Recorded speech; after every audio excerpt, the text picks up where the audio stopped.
Assalamualaikum warahmatullahi wabarakatuh. Selamat pagi teman-teman semua, sahabat-sahabat dan pengikut setia atau yang pernah join atau pernah mengikuti channel ngaji politik. Saya sendiri Fairuzan Muhammad Hasani, sebagai founder channel ini. Itu tak terasa sudah vakum cukup lama. Jadi saya ingin menyapa kembali konco-konco teman-teman semua di sini. Dan kita juga saat ini sedang dalam fase mau menginjak tahun baru, karena ini sudah akhir tahun. Dan tanpa kita sadari, dunia yang bergerak di sekitar kita saat ini juga sedang mengalami proses politik elektoral, khususnya di Indonesia.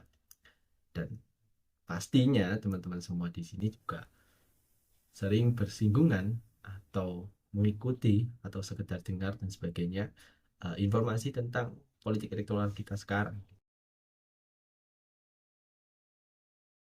Karena saya dulu mendirikan channel atau memulai channel kecil ini ya, itu dengan tujuan untuk melakukan edukasi politik supaya kita tidak hanya menjadi bidak-bidak politik bagi para politisi, tapi kita juga memiliki kepentingan yang mampu tidak hanya disampaikan, tapi mampu memastikan itu berjalan dan dilanjutkan oleh representasi yang menurut kita tepat. Nah, pagi ini saya ingin memulai kembali apa yang menjadi misi saya, dan saya ingin sedikit menganalisa atau ngobrolin kepada teman-teman semua, mungkin karena yang baru kemarin saja, sekitar seminggu yang lalu, tentang bacawa pres kita. Tentang bacawa pres kita saya coba akan ngobrolin santai saja di situ, bukan perkara menang kalah, tapi kaitannya dengan matter atau bobot isi perkataan dan cawapres kita saat ini. Oke. Nah, mungkin bagi teman-teman yang sudah paham atau sudah pernah belajar ilmu politik, tentunya tidak kaget dengan salah satu teori politik yang disampaikan oleh Harold Laswell, di mana politics is about who get what, when, and how much. Jadi politik itu tentang siapa mendapatkan apa, kapan, dan berapa banyak. Jadi, yang ingin saya tekankan di sini adalah tentang mendapatkan apa, atau tentang research, dan berapa banyak gitu. Indonesia posisinya itu berada di tengah-tengah negara-negara maju sebagai pasar global. Kita menjadi pasar yang sangat memikat bagi mereka semua karena kita memiliki uh, populasi yang melimpah gitu. Kita menduduki total populasi sekarang nomor 3 di dunia, Indonesia. Itu menjadi salah satu keuntungan bagi kita kalau kita bisa memanfaatkan SDM yang ada. Tapi menjadi kelemahan tersendiri ketika kita nggak mampu untuk mengelola itu. Apalagi kita akan dihantam dengan yang namanya isu bonus demografi yang sudah mulai berjalan tahun 2020 kemarin. Bonus demografi ini kan menghasilkan lapangan pekerjaan, bukan lapangan pekerjaan, tenaga kerja yang melimpah gitu. Cuma ketika tidak dibarengi dengan pengelolaan yang baik, tidak dibarengi dengan kenaikan kompetensi individual kaitannya dengan basis intelektual dan soft skill yang baik, kita hanya menjadi pasar lupa saja untuk sebagai budak-budak internasional, bukan sebagai bos atau sebagai orang yang memiliki power di dalam negara kita sendiri. Dalam hal ini kita ngomongin sedikit tentang pemilu gitu, sedikit tentang pemilu sebelum nanti ke baca pas kemarin tentang beberapa isu. Mungkin kita bedah satu isu dulu gitu, kaitannya pemilu. Sebenarnya itu siapa sih yang akan dimenangkan dalam pemilu nanti gitu, khususnya pemilu presiden? Apakah uh, salah satu pasangan calon itu menangkan itu berarti juga Indonesia akan menang, atau mereka menang ya cukup mentok dalam sistem saja gitu, karena sebenarnya politik itu tidak hanya berbicara dalam sistem, tidak hanya berbicara dalam elektoral saja, namun politik sebagai behavioral atau sikap atau politik sosial yang bergerak di tengah kita itu sungguh sangat banyak gitu. Memang mau gak mau itu dipengaruhi oleh kebijakan di atas, karena kita memiliki negara dengan sifat demokrasi di mana kepentingan rakyat akan disampaikan kepada pemerintahan, akan sampai dan dilaksanakan bukan melalui pemungutan suara semua rakyat atau semua rakyat melakukan usulan di dalam parlemen kita, tapi diwakilkan melalui representasi. Ya, jadi kita pengen mengatakan misalkan uh, pengurangan pajak atau pinjaman bagi anak muda atau pendidikan gratis gitu misalkan ya, itu nggak bisa kita langsung ke presiden ke bupati ingin mengusulkan ini dan mewujudkan itu nggak bisa, karena negara kita menggunakan demokrasi dan demokrasinya demokrasi perwakilan. Jadi kita harus memilih siapa yang kita anggap pantas sebagai perwakilan kita untuk menyuarakan atau untuk membawa suara kita dan memastikan itu tuh sampai ke meja perundingan, meja rapat paripurna mereka, dan goals tidak hanya di sifat aspirasi, hanya di sistem aspirasi kepentingan, tapi hingga ke kalkulasi, agregasi, dan sampai itu mewujud sebagai sebuah kebijakan. Nah, itu perlu dikawal teman-teman, itu perlu diawasi, dipantau, karena apakah kita itu nggak jenuh atau kita tuh nggak merasakan disgusting gitu, males melihat presiden kita gonta-ganti tapi kita masih di dalam tingkat atau di dalam fase ini saja.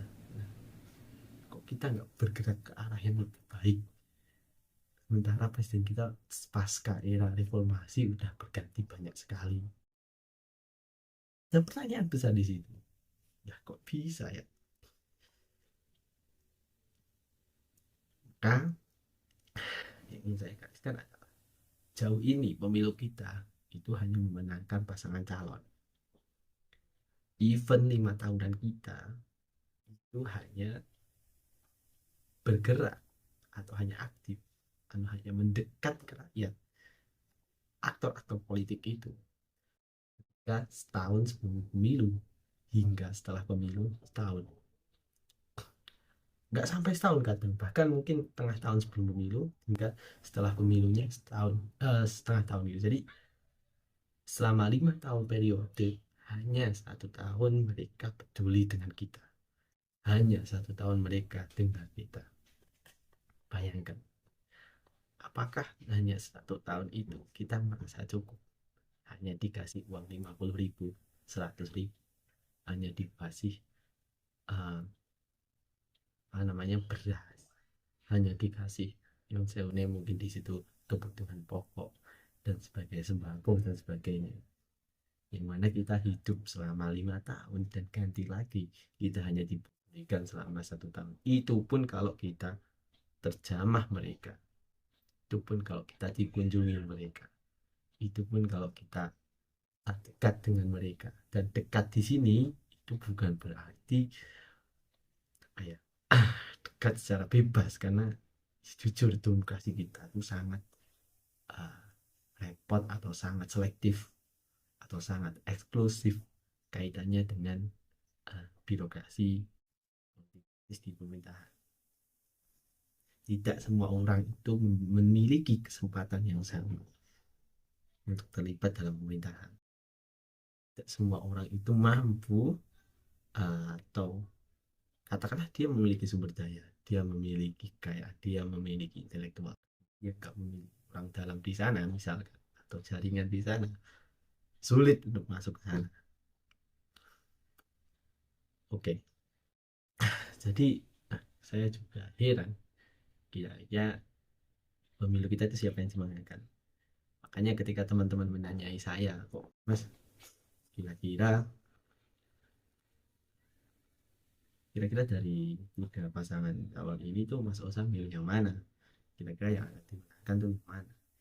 Bagi saya siapapun pemenangnya itu tidak akan memenangkan Indonesia, karena mereka bukanlah seorang negarawan yang peduli dengan bangsa dan negara pada skala prioritas utama. Mereka hanyalah politisi yang mengemban kebijakan atau mengemban misi untuk memenangkan gerbong mereka, untuk memenangkan kubu mereka, untuk menjadi penguasa selanjutnya sehingga mampu melanggengkan dan melegalkan apa yang ingin mereka capai.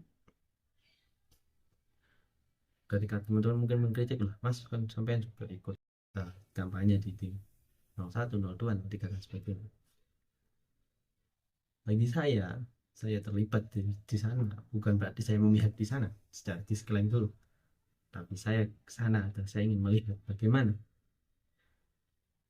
posisi mereka, bagaimana sistem pendidikan politik mereka berjalan, dan bagaimana mereka mampu melakukan pendekatan ke rakyat. Ternyata juga bagi saya masih menyayangkan gitu. Nah, terus kalau tidak ada yang dimenangkan atau yang dimenangkan bukan Indonesia, gimana itu kesimpulannya? Ya nanti kita akan kaget, jangan kaget kalau pada saat ini mereka mendekat banyak tim ses, bahkan di akar rumput sangat banyak sangat banyak orang-orang yang terlibat dalam kelompok pemenangan sampai ke taraf terkecil, tingkat terkecil desa-desa itu banyak, karena sistem desentralisasi kita menjamin itu. Juga kita boleh melihat saat ini banyak tim Panwas, tim KPPS dan sebagainya, banyak mereka melibatkan itu karena mereka itu termasuk dalam uh, aktor politik penyelenggaraan. Tapi nanti pasca penyelenggaraan ini selesai, orang-orang yang mereka anggap dibutuhkan itu saja yang akan dibawa hingga ke pusat, hingga ke sistem mereka gitu. Ketika mereka merasa dia nggak dibutuhkan, hanya dibutuhkan tenaganya untuk mencari suara sebanyak-banyaknya, ya jangan baper kalau kemudian ditinggalkan seperti itu. Yang lucu lagi dari Indonesia sendiri itu memantapkan diri sebagai negara demokrasi. Iya, kita presidensial, kita demokrasi. Karena mengutip dari salah satu tulisan Francis Fukuyama yang mengatakan tentang the end of era, selesainya peradaban, selesainya suatu era itu akan selesai pada sistem demokrasi. Demokrasi adalah sistem final. Cuma